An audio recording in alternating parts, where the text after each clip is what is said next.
Good evening, Mr. President, Mr. Vice President, Ms. Treasurer, and to all the directors of the Independent School District Board of Education.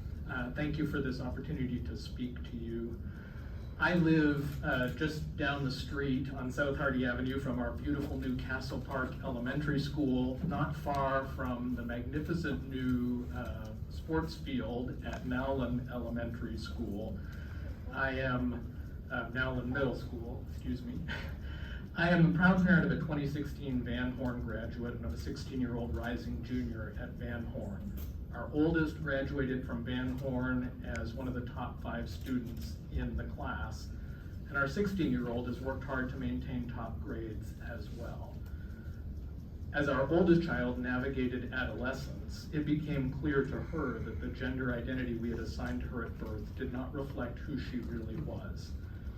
I was on my way out of town on a work trip when she started talking about going to prom, and I knew she didn't have a tux. But I tried to be a helpful dad and suggested a simple jacket and tie might work. It turned out she was hoping to go to prom in a dress. I remember getting up very late in Canada on prom night, terribly worried about how this high school senior might be treated at prom. Time seemed to stand still until finally a text came in from our kid, who was at Steak and Shake with her friends from theater, and prom was done and everything was great. My respect for the Van Horn High School community, students, teachers, and administration grew a few sizes that night. A couple of years ago, our younger child came out to us as non-binary. By then, we parents, thank goodness, had learned quite a bit about gender identity and gender expression. We knew not to panic. I'm so glad that kids today have more freedom and choices for understanding who they are and for expressing themselves.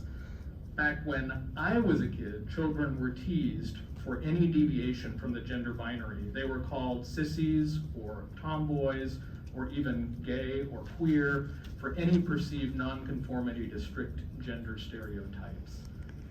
Many of us don't know what it's like to be non-binary, to be a non-binary kid growing up in the ISD.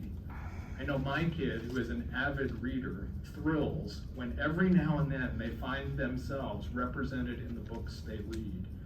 When you're different, you notice every occurrence of someone like you in a book, on TV, or in a movie. I'm pleased to say that we haven't yet removed all the books with gender nonconforming characters from the ISD elementary schools. But I won't be tattling on any of those other authors tonight, because every one of those books is a lifeline for my child and others like them that make them feel not so alone. I wonder if school board members know how the vote to remove Cats versus Robots has impacted and will impact kids. You are people of authority, and I'm sure my kid is not the only one who has looked up to you when they've met you after a graduation ceremony or seen you at a school or community or church function. It hurts to think that those people you look up to voted to have a book that just describes someone like you removed from elementary school libraries. The message, intentional or not, is loud and clear that you are too complicated, too controversial, or too dangerous for a child to stumble across a description of who you are 1 minute on their own. If such a lovely little bit of prose describing kids like mine needs to be removed, it's hard not to feel like kids like mine are not welcome here.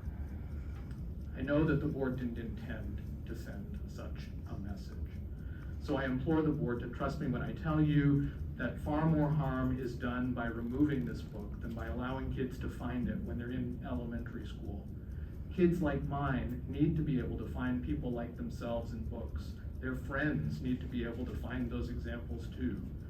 So I am asking you, begging you, to please rescind the decision to remove Cats versus Robots.